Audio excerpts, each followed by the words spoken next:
Hello, good afternoon, everyone. Thank you so much for joining our campus conversation today in Tahrir and on the first day of the Cultural Fest. So we're going to try to cover a lot of ground today, and I see some Tahrir faces, which is great, and some familiar New Cairo faces, which is wonderful as well. We're going to first talk a little bit about kind of a refresher. Last time we met was here in this campus, so we'll talk a little bit about Tahrir in general, what's happening in Tahrir, and then we'll talk a little bit about the cultural festival. And then finally, of course, this is meant to be a campus conversation. So there's a lot of big topics at the university, and it's a discussion, so feel free to ask your questions, and we'll take it from there. But I'll start sort of in that order. Before I begin, let me introduce the panelists we have with us today. And I'll start in order. So Provost Ihab Abdulrahman is our first panelist, President Ahmed Dallal, Professor Mu'min Husseini, who's a faculty member who does a lot of work on the Tahrir campus. He's a professor of architecture. And then Maryam Sami, she's an senior architecture student, will be graduating in a year. And both of them have experiences on the Tahrir campus, so we'll be looking to hear from them. So before we so let me go ahead and jump in. My first question is going to be to President Dallal on the campus. So we're having this festival today. We talk a lot about Tahrir, and about a year ago, we sort of introduced this idea of one university, two campuses. Why does Tahrir matter? Why do we keep, I know you spend usually at least a day a week here. So what's the importance of this, especially in light of our, beautiful, grand New Cairo campus? Definitely, the New Cairo campus is beautiful, but so is Tahrir. Good afternoon, everyone. Good afternoon to the panelists, especially to Maryam. Welcome. It's good to have you with us on the panel. Why Tahrir? As I said before, and I don't tire from repeating, Tahrir is a gem. Tahrir is a major, major asset of the university, not just because it's beautiful and historic and symbolic, and it means a lot for our alumni and for our community, many members of the community, not the younger ones, not the ones who are obscenely young, but the ones who've had experiences here. It's an amazing asset for the university in this regard. But it's also at the heart of historic Egypt. And if we use it properly, it's a way of engaging with the historical center of the city in meaningful ways. In meaningful ways that, and I mean by meaningful, in ways that relate to the academic mission of the institution and the cultural mission of the institution. And academia and culture are intertwined. So the idea of having one university and two campuses, we're not unique in this. Many great universities all over the world have one university and multiple campuses, as a matter of fact, and we are not an exception. Since we met last time and spoke about the subject, and we've spoken about the subject on a number of occasions, there's been a lot of movement here on this campus, reorganizing the space so that it's more conducive to programming, which is meaningful, which takes advantage of the location of the campus, as where we can do things that we cannot do equally effectively in New Cairo. So we've reorganized the space. We've moved, amongst the most important programs that we offer here on this campus are the English language programs. And now they are in the palace at the heart of the campus. If you take a look at Hill House, we've created new space for conferencing so that we can do more of the cultural work that we have been doing and want to increase. We're also designing programs, and Mu'min will tell you about that engage the university and specific programs in the university with the larger community. And I think the provost will talk about a few ideas as well. We'll share with you a few additional ideas about academic programming. So it's really a no-brainer. This is a gem. This is a major, major asset for the university. We should not only hold on to it, but we should think systematically about increasing the programming that we offer here, because this location provides us with opportunities that are extremely enriching for the university as a whole. Which doesn't mean that the New Cairo campus is not beautiful, it is. And by the way, today, as you know, we're launching the second edition of the Tahrir Cultural Fest. Last year it was a great success, and I hope this year as well will be a success. What is the heading? Cairo Global City, right? Cairo Global City. Yes, which absolutely is you know, it's a very it's a very unique title. It's a very accurate title.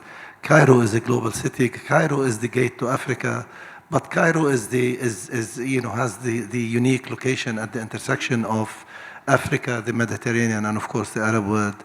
And in that, Cairo is a cultural hub. It's a gate for multiple regions. It's a place where these regions meet and interact. And it's another reason why this campus is important, because it's at the heart of this historical city with everything that it has to offer. So I hope you'll enjoy the festival. I plan to enjoy some of it at least. Thank you, Dr. Dalal. Provost Abdurrahman, so one of the issues we talk about this campus has to do with sort of the academic program. And of course, all of our academic program, or the majority of it, is in the New Cairo campus. So how can this campus be leveraged to support the academic vision of the university? Thank you, Dina, and thank you for being here today. I'm really happy to see almost a full room. We don't see that in New Cairo, by the way. So, as a reminder, we started here. AUC started in this campus almost 105 years ago. So that's where our roots are. And no matter where we go, that will stay our route, the Tahrir campus. We offer academic programming here, mainly some Arabic courses and other courses that as needed. And we have also faculty who run the research from Tahrir. There was a strategic decision from the university when we moved to New Cairo to move the center of mass of our operation to New Cairo. So in a way, we ignored Tahrir for some time. Now that the center of mass already has moved to New Cairo, we need to go back and look at what should we do with this great asset in a place that no one can deny the importance of that place. And actually, that's an intelligent place. Anything you want to do here, it will succeed, no matter what you do. So there is an idea that we will be working on actually formulating it very soon, to bring part of the center of mass back to where we are now, to the center of, to the roots of AUC, to Tahrir campus. So I talked to Dean Ghada Shimi and I talked to the president that we will be forming a small committee to draft a call for proposals for faculty to start teaching academic courses again from Tahrir, mainly about Cairo, mainly about Egypt, and during the summer and the winter, designed for mainly, again, international students, to attract international students back to our AUC. As you may remember, before 2011, we had almost 25% of our student population were international students. Now we're down to 10. Actually, we were down to 3, back to 10 after in the last few years. So in order to attract international students back to AUC, we need to give them what they come for, which is Cairo. Very soon we'll start that committee. We'll have calls for proposals to we'll leave it to the creativity of our faculty to give us list of courses that can be offered from Tahrir campus and will cover mainly Egypt and Cairo. I hope that idea will not bring only more international students to us, but also it's another way to diversify our revenue stream in the university. I hope I answered you, Dina. Perfect, thank you. So I'm going to move to Professor Al-Husseini. As someone who frequents the campus, and you're also a member of the Tahrir, the faculty group that consults the Tahrir programming, so you know about the festival. Tell us a little bit about, as a faculty member, as a scholar, how do you use this campus and how does it facilitate the work you do with students? Good afternoon. Thank you, VP Dina. Thank you, President Dalal and Provost Ihab. I'm so honored to be here today. Actually, one of the things that we do and follow the footsteps of being here as a legacy in AUC in Tahrir is actually to engage with the problems of downtown and the city at large. So how we see the city is a living laboratory. It's a space of evolving things and issues, and becomes a very important space for problem-solved design, but also real-life projects. So one of the things that we've been carrying on, which was developing the first micromobility infrastructure in downtown with Cairo Governorate and the UN Habitat. And that has to do with bringing our students to learn inside the city through downtown, that it becomes an engaged pedagogy. And this is a very important, actually, term that Bell Hooks, who is a feminist African-American educator, talked about. It is about turning learning into excitement, into fun, into engagement, into a sort of listening to the other and engaging with the community. And in that process, our students were at the forefront of being engaged with stakeholders, being engaged with the community, going out there to the street, to the city, but returning back to campus in Tahrir. So Tahrir became not just a base, but also a co-working space in the real sense of the word. The co becomes co-making, co-thinking, co-sharing, and it becomes an experience. So it's not just a matter of going to Tahrir and learning for an hour and a half or 3 hours, but the whole downtown, the whole area. And I think that is a way of transformative learning, a way that we can lead in making change, having civic engagement at the heart, where teaching, research, and other activities emanate from them, so that then it becomes, Tahrir campus becomes a go-to, but also as a point of departure to evolve ideas and engage with that. So it was part of framing the question and framing the problem of every design studio, but also as a core academic program in architecture. And I remember when we were signing the Memorandum of Understanding between AUC and UN Habitat, Provost Ihab invited me to his office and told me, what is a studio and how it would be effective? And this is so true, that development of cities take time. And we've been here since 105 years.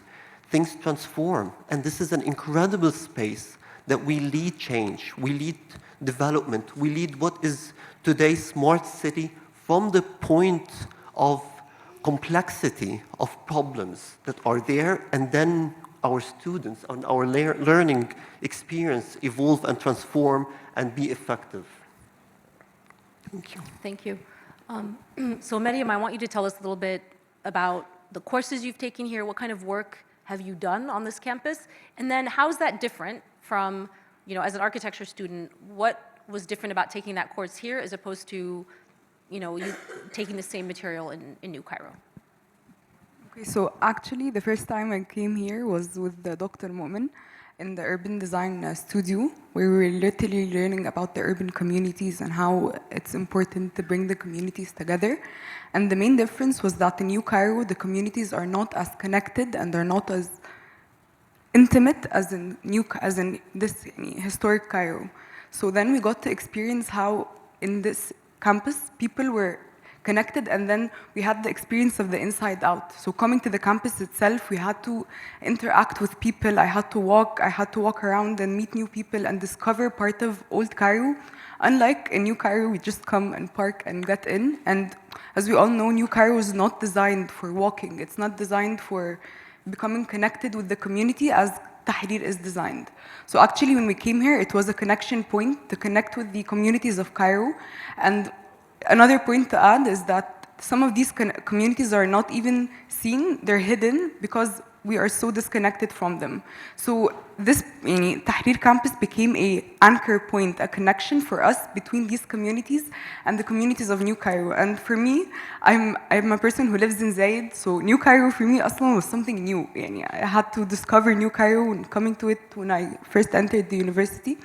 And then when I first came here to this campus, it was another discovery, and actually now Tahrir is one of my new favorite places. I literally come here to walk around randomly, and it was like an expectations versus reality experience. Yani. As an architecture student as well, understanding the connection of this campus's architecture connection with the historic Cairo and the connection of the new Cairo campus to it. So it was two different worlds that they meet at one point, but like different connections and different experiences. Thank you. So I'm going to pause. If there are any questions, we will get to more general things about the university and the festival, but does anyone have any specific questions about Tahrir, anything for the panelists that you want to ask at this point? Just do a quick check. No, okay. So we carry on. I'm going to go back to Professor Husseini, since you're on the programming committee for the festival. Can you talk a little bit about the festival? What's the program like, and what was the thinking behind this year's festival? Yeah, thank you, VP Dean, and again, President Dalal and Provost Ihab, because the behind the scenes of the program, the event, the festival is quite interesting. So there's a committee for it, Tahrir Programming Committee, headed by VP Dina, Dean Ghada Shimi, Professor Rabab al-Mahdi, Professor Gillian Campana. And we actually organized the Tahrir Festival almost more than one semester ahead of time. And we meet occasionally, and the theme becomes the situatedness of the concept within the political, historical, economic issue, that then it becomes where we would highlight the relevance of Tahrir, but also the city at large. So this year's theme, Cairo as a global city, it's actually a very intriguing term to situate Cairo within the global south as an intersection across the Arab region, but across Africa as a gateway to Africa. But also within the situation, how Cairo and Egypt at large and downtown from the heart of the city becomes leading into bringing all the synergies and energies and cultures together to showcase the diversity within Cairo and beyond, creating a solidity, like kind of a solidarity front. And in that case, it was really intriguing, and how that would transform into very interesting cultural and arts, dance, that we have flavors of Cairo, different tastes. We have embassies coming together here, joining us. Also part of the sessions, there are incredible session by Dr. Ayman Ismail, which is related to startups from Egypt going global. So it's interesting that how we create and think about cosmopolitanism coming from the homegrown, from within, but also going out and then returning back. So that kind of exchange of ideas is really interesting and intriguing. So there is, I mean, literally the program is quite rich. It's 2 days, it's compressed, but it's really, really vibrant. It has students, exhibitions. There are sessions related to science, innovation, and technology about prosthetics related to recycling from Nile plastics that can help in surgical operations. There is a Nile kayaking where we go to the Nile, thinking about the Nile as a water canal as an infrastructure through Africa, as a cradle of civilization. So it's interesting, kind of different activities coming together and generating that energy. So, yeah. Thank you. It's kind of following on that point, it's also been very interesting to see this year the amount of participation we're having from people outside of the university. So as Dr. Al-Husseini mentioned, we have a number of embassies. We have a children's theater company that's putting on a theater production for children. We have a book fair, of course, by AUC Press. So it's a great way to see the community that we serve coming in and being part of our programming and how we think about the campus. I'm going to shift a little now to sort of big picture AUC, and then if we have time, we'll segment back to the campus, and there's other sort of changes that are happening in the campus. So I want to, first go back to President Dalal and then to Provost Abdulrahman. So we're kind of in a moment, now if we take the global aspect, we're in a global moment right now with all kinds of changes in higher education in the United States for those who are following it, economically, a lot of circumstances around us. And so how is the university looking at these various, I hope there's opportunities, but we certainly, every morning when you sort of start checking, whatever news flow you're seeing, it certainly feels like a lot of challenges. What does that mean for AUC, and how are we thinking about our sort of the way forward in uncertain times? Opportunities. That's a tough one. But before I start talking about the challenges that we're facing in the current moment, and we're not unique in facing challenges, the world is changing. Regardless of what we think of this change, there is tremendous change happening at the global level, at the global arena. But before I talk about that, AUC was established in 1919. This is a very important moment in history. It's a moment that followed major upheavals, global upheavals, and people were looking for a more hopeful future.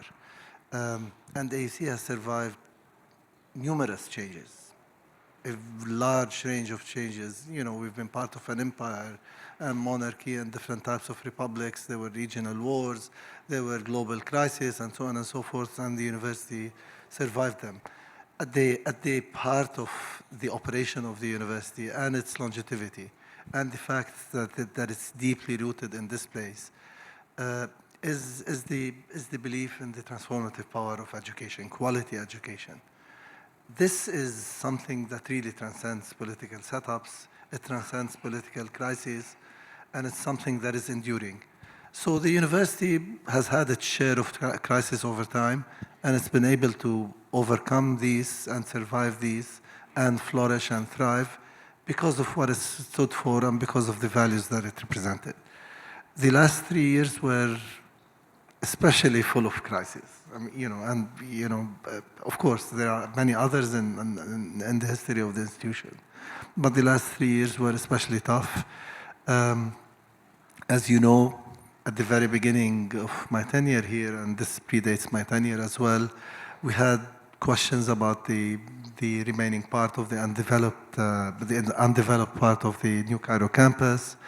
We had to go through multiple conversations, and finally we settled on a very good, very promising outcome. And right now we are expanding the campus. There was a resolution of that misunderstanding, and we are expanding the campus along ways that we believe in. We have 3 major projects that we believe are extremely transformative, and we're working on these. Following that moment, we had a series of devaluations. There was an economic crisis in the country, which of course we were affected by, just as everyone else in the country was affected by this crisis. This is not something internal to the institution. This is an external matter which we had to live through, to manage and to navigate. I think, and I hope I'm correct, and I hope this lasts. I don't want to jinx it. I think we managed it well, and we came out reasonably. We demonstrated care for our community. We were able to survive this situation. It wasn't easy.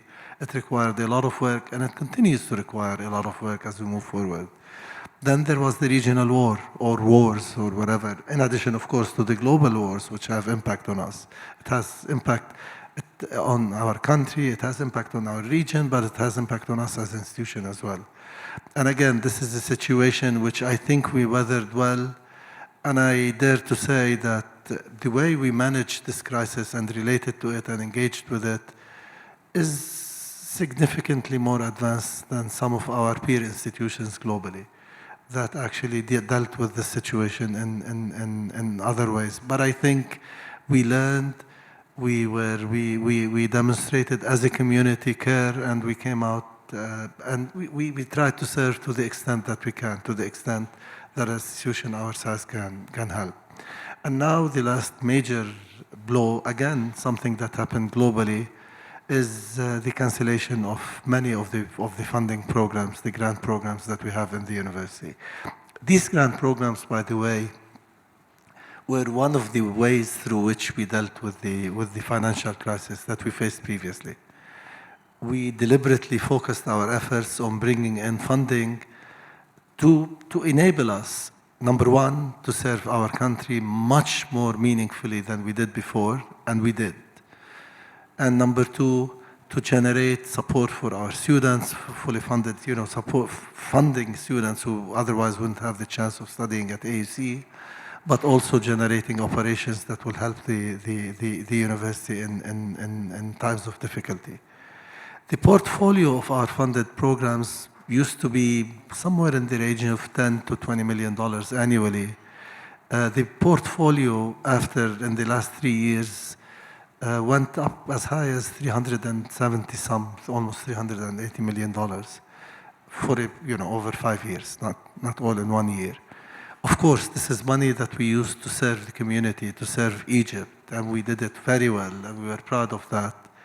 But that money, most of that money has been canceled. There's only one program which hasn't been canceled. We're trying to salvage as much as we can as we move forward. Now, this is a major hit for the institution. This is a moment of crisis.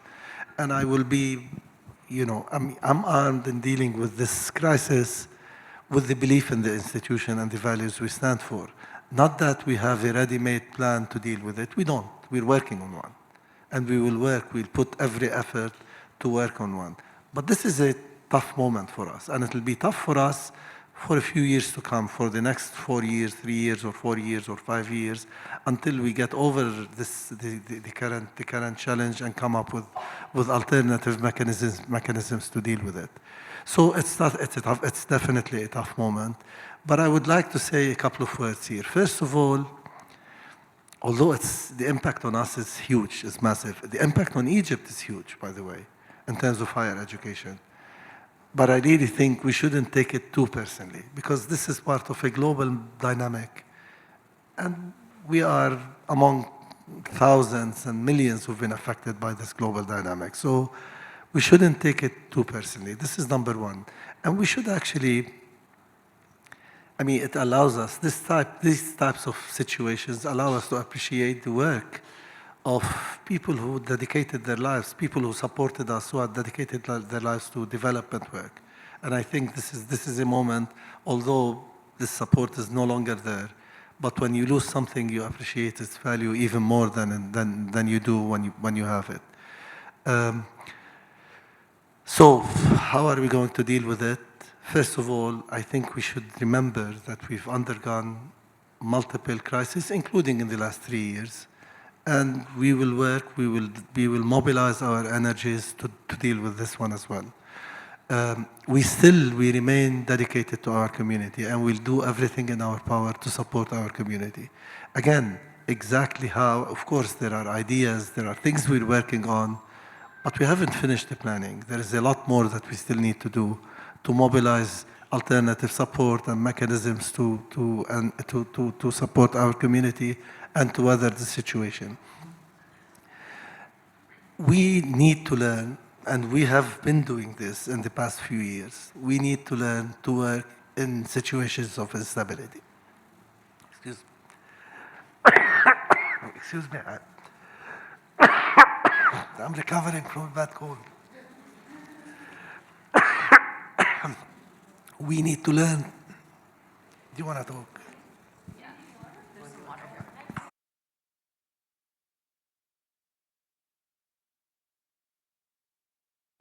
I will actually, let me say that I joined AUC in 2006 as an assistant professor of physics. And since then, we have been living, at least to my knowledge, at AUC at very interesting time. So 2007, we had the devaluation. 2011, we had a revolution. 2012, there was the gate closure and the swine flu. 2013, another revolution. 2016, devaluation. 2019, another devaluation. 2021, another devaluation. 2024, another devaluation. 2025, USAID funding. So honestly, it has been very interesting time at AUC for so many years. And by the way, don't forget, we started in 1919. There was an interesting time at that time too. So what did we learn from that? We learned that as a community, we're very agile. We're very creative when it comes to solving problems. We come together and really be able to go through every problem, from problem to another as a community. And that's AUC. That's really AUC. I can finish. Yes, I think I can. So yes, as the provost said, we really need to learn how to operate under conditions of instability, because I mean the world, you see the world in which we live. It's very volatile. There are many changes. There are many challenges, and we need to be agile and flexible and work within conditions of flexibility. But the other thing that I want to say, and this is very important, we have to own the problems that we face collectively, and collectively come up with solutions. This is not a problem that a small group of us will be able to solve. We are facing challenges, and they're real challenges. And we all have to be part of the solution. We all have to think with creativity and initiative. It's not something that the administration will solve for the university. If we don't find ways of acting collectively, we will not be able to deal with the scale of the challenge that we currently face. So, you know, this is a call to all of you to think creatively of ways in which we can manage this crisis. I'm not talking about the details here, but I'm referring to something which is extremely important. It's not something that I will solve for you. It's something that we have to solve together. We're capable of doing that. We've done that historically. We've done it in recent history. We've done it through, this institution has done it throughout its history, and we'll be able to manage it as we move forward. But we have to do it together. Thank you. So that's, I think, a timely transition to go back to the audience, since we're going to try to work on this collectively. So we'd like to hear from you. Questions, maybe comments, ideas on anything, really. Not interesting time. Yeah. Maybe it's other interesting times you've experienced. Well, let me ask you this. How many people, just out of curiosity, show of hands, how many people who either work on the Tahrir campus or come frequently? And how many people, okay, so that's roughly half. And how many people are here from New Cairo? Oh, wow, that's a great group.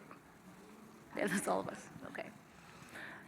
So for the ones who are in New Cairo, does anyone want to give us a little bit of people who are daily on New Cairo, what does it mean for you when you come to this campus? What are you hoping to find when you come here, or what brings you to this campus? Anybody want to share? No?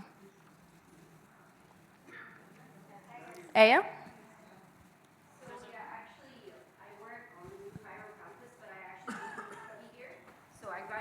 From New Cairo, like for just the last semester, but throughout my AUC years, I was over here. And I think that there's actually a huge difference now. When we were studying here at the time, I think you actually have, like, the international community has grown. And now, for example, you can see people walking around, going on, like, not just for TCF, but like going on food tours, or international students or foreigners walking around, eating, trying different things. At the time, maybe in 2005, when I was here, like until 2008, it wasn't actually like that. I mean, so that's quite good. I think, like, the cultural aspect, and a lot more people are trying to explore Egypt and trying to understand that, like, the different things it has to offer. So I find that quite interesting. And of course, coming from New Cairo now is very nostalgic as well. So it seems very, yeah, it's a very nostalgic experience. Great, thank you, Aya. Mariam? And for me, I felt learning something in this campus is like an expansion of learning outside the class.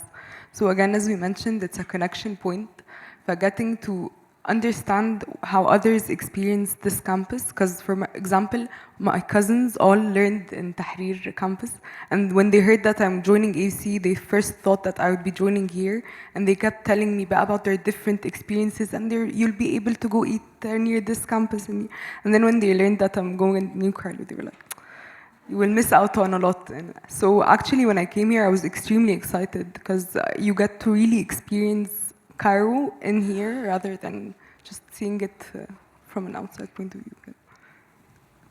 I'm going to now ask colleagues who work are responsible for some of the programming and the operations. So we have with us Ms. Safat Bitawi, and who oversees the programming, and Ms. Ines El-Gindi, who oversees the Tahrir operations. So in the last year, there have been some changes happening. So if you could each kind of comment first on the operational side, because that was something people have spoken about.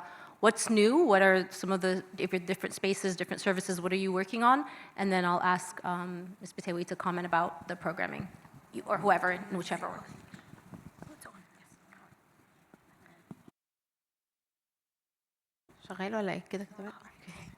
I'd like to say that we are working very hard the last period on enhancing all the operations in the campus, starting from the events, food services, in addition to opening the new halls to support different events and to be a multi-purpose to support all the multi-purpose functions that we need to have. Also, we started to focus on the cafeteria. We need to have we need to operate the cafeteria. We need to serve meals in the campus because this was one of the main pain points here in the campus. So we worked hard, and now we have a soul caterer here in Tahrir that can provide hot meals and can serve all the events. And we are working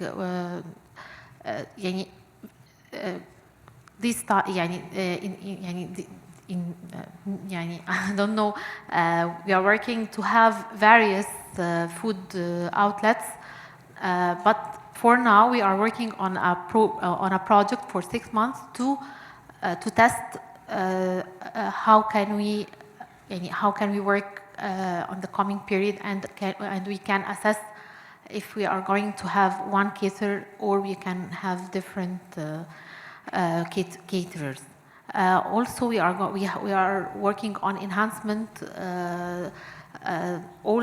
We have received lots of comments regarding the operations through the reservation systems and the acts as well. So we are working to enhance the services in addition to collect some surveys from all the stakeholders in Tahrir.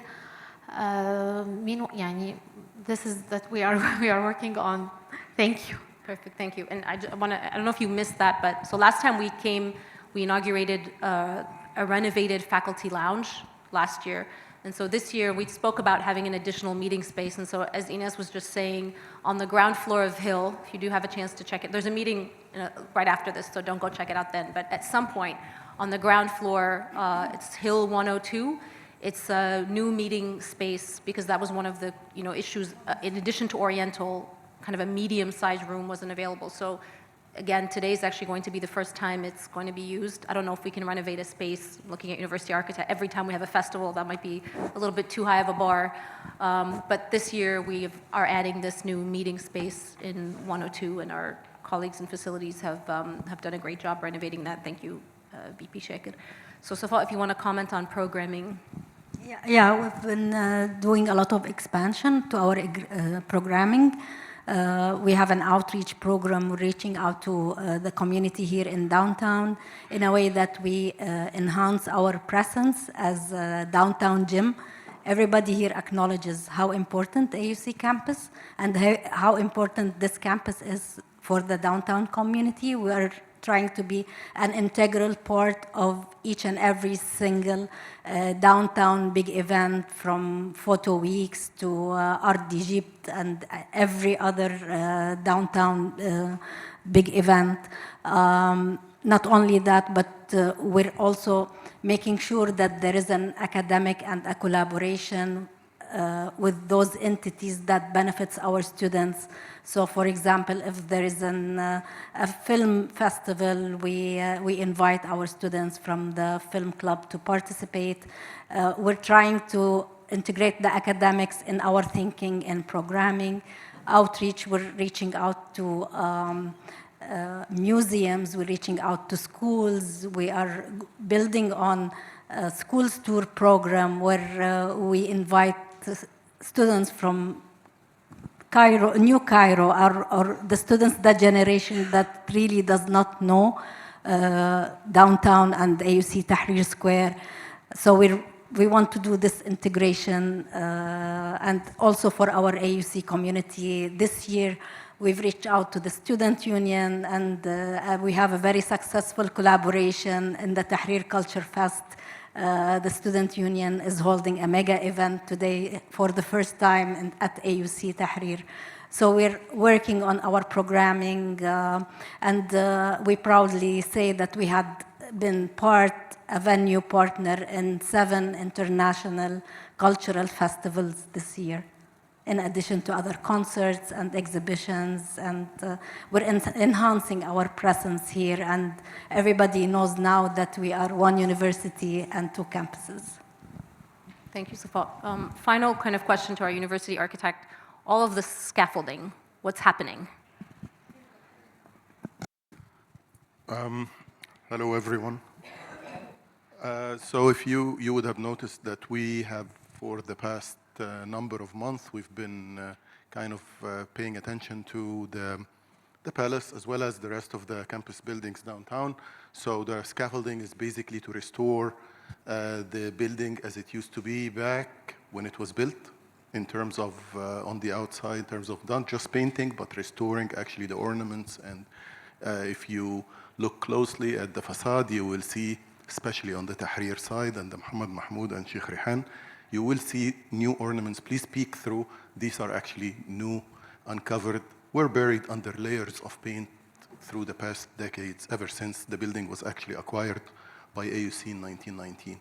As you know, that building was not built 1919, was built actually further before, 1862 or so, as a palace for one person, and then it actually, later on, historically, it transitioned to be a landmark for education later on. So the scaffolding is basically to the last stage, or one of the last stages, is to work on Sheikh Rihan Street. Then we have another phase to work on internally. If you have a chance, also look at the Sheikh Rihan part. We uncovered the date stone on it as well. It was buried. Actually, it's a note to what this part, the Ewart Hall addition, was built, which is 1927. So you should see that actually at the bottom, kind of cove base of the building as you enter from Sheikh Rihan entrance, something else. So every day we actually uncover very interesting things. But actually what I wanted just, Dina, quickly to say is that we're not talking here about just Tahrir Palace, but there is also Falaki. There are other assets that we actually are related to AUC that throughout the last year, 2 years, we actually changed the culture of how we look at these assets, from being left out into being more utilized. We are shifting from dedicated spaces for single use into more of shared spaces, and that's why what you see here, there's a new faculty lounge, there is a new comparable space now in Hill, equal to Oriental, to carry on events. Not just that, on the 6th floor of Hill, there is meeting space as well that you can use along with another ballroom, or not ballroom, I don't want to say, but a place that's currently utilized. I'm not sure if you know about this, the folklore kind of society of AUC. It could be used in a multiple kind of way. Please take some time and visit the 6th floor of Hill. It actually got expanded as well there's the faculty lounge along with other spaces. So our direction now is to kind of create more touchdown and shared spaces for all of you, for the community, to come up with ideas of utilization and to use for events that supports our mission as a cultural beacon, of course, in the heart of Cairo. Thank you. Thank you very much, Dr. Tarabeya. Okay. Does anyone have any kind of questions before I ask President Dalil for final kind of closing remarks? Going once, going twice, in the back.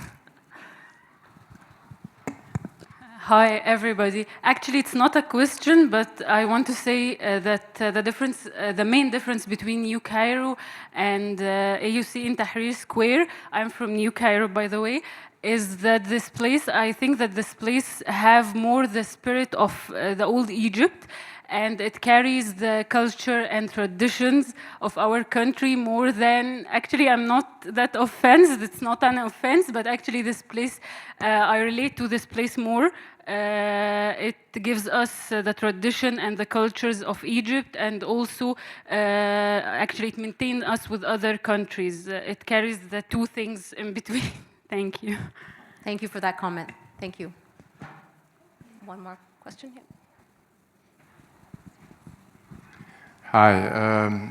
I read this morning in news that apart from the difficulties of the students who are already engaged in a program and have been cut their scholarship, seems to be a new group. I'm not sure I understood correctly, but it was about freshmen or even people in their first year at the AUC or preparation that would be immediately in trouble because some funding have been cut. Is there something that AUC intend to do about it, or?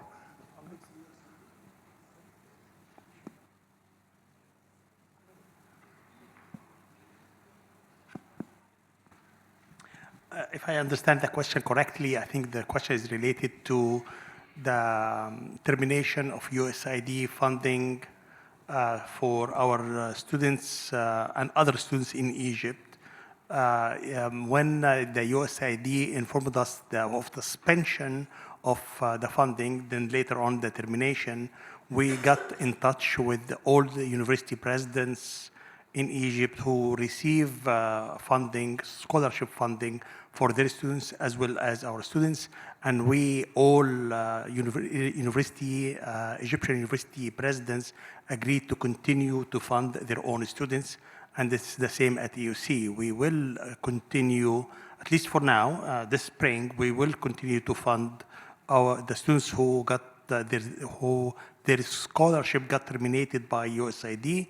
We will fund them this semester from AUC budget. And the next semester, we're working also on finding the funding for them. The Associate Vice President and the CFO, Amir Habib, the President, myself, are working on finding the resources for those students. We know that the AUC has committed itself a long time ago that no student will leave the university for his or her inability to pay the tuition. And we still actually live by that commitment till today. The main issue here is how can we find within our resources the funding for those students. But I'm sure that we will work hard on doing that. So at least for this semester, they are continuing. Oh, the ones that were supposed to start. In the spring, we have 56, right? 50, Amir? 56 students who received admission at AUC, but their scholarship also has been terminated. So we were not able to admit them because we did not really have the money for them to start their school at AUC. All of them were accepted in other national universities, by the way, through Tansi, because all of them come from public schools. So I think they went back, most of them went back to their public schools. We gave them the advice to apply for internal scholarships at AUC. I think they are applying now, and we'll see how many can we fund them from our internal funding, and how many we do not have the funding to support them. But also the president has been working on raising fund for those students and other students too at AUC. I hope I answered your question. Thank you. So finally, as we approach the end of our time, Dr. Dalal, President Dalal, if you have any kind of final remarks as we wrap up. Yes, I said earlier that we've always had challenges and we managed to weather these challenges. But what I didn't say is that we always did that while moving forward. We've always been able to come up with compelling amazing programs. We've been at the forefront of higher education, of experimenting with new trends in higher education, of introducing new programs, of engaging in academic as well as in cultural activities throughout the history. And that is very important. It's not just putting off fires. We put off fires because of the work we do and we want to continue to do. And we've managed, the last 3 years and the last 100 years, we've managed to move forward always. The history of the university is full of examples of great work that this university has been able to do. And we've, even our very last phase of history, as we speak of these crises, we're currently expanding. We're expanding the university. We have 3 compelling projects that we're working on. There are multiple initiatives on the academic front. The grants that we lost are examples of the great work that we're capable of doing, that we will continue to try to do in other ways.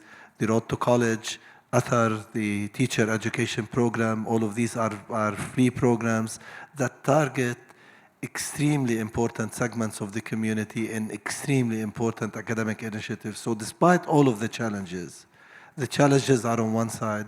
It is very important not to lose track of the great work that we can do, that we should continue to do.